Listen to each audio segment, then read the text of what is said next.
लातूरच्या उदगीरमध्ये विवाहितेची हत्या करण्यात आली। सासरच्या 6 जणांवर गुन्हा दाखल करण्यात आला।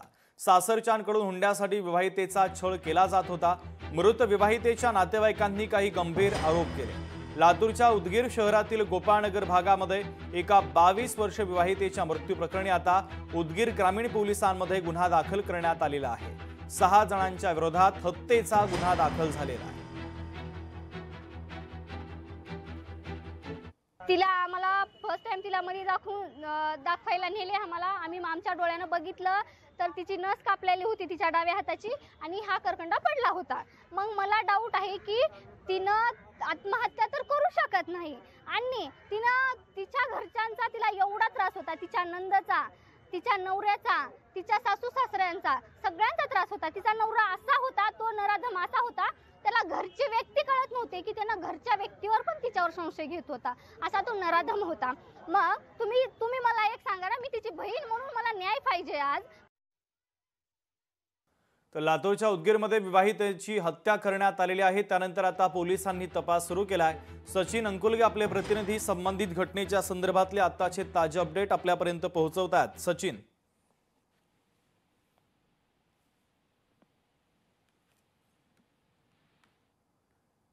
माझा आवाज तुमच्यापर्यंत पोहोचतोय?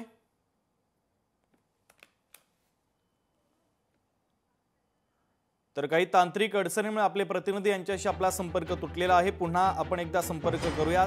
मात्र महत्त्वाची बातमी आपण पाहतोय, लातूरच्या उदगीरमध्ये विवाहितेची हत्या करण्यात आली। सासरच्या 6 जणांवर गुन्हा दाखल करण्यात आला, तर सासरच्यांकडून हुंड्यासाठी विवाहितेचा छळ करण्यात आलेला आहे। तर मृत विवाहितेच्या नातेवाईकांनी आता सासरच्यांवर काही गंभीर स्वरूपाचे आरोप केले।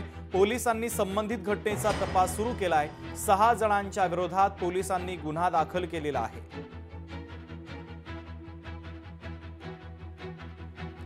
तर लातूरच्या उदगीरमध्ये एका विवाहितेची हत्या करण्यात आली। सासरच्या 6 जणांवर आता पोलिसांनी गुन्हा दाखल केलेला आहे।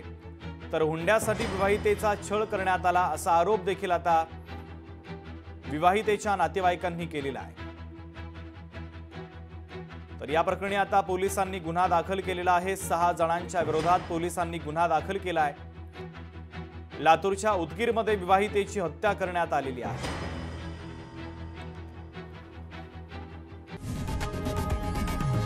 लोकशाही मराठी ऐका, पहा, जागरूक रहा।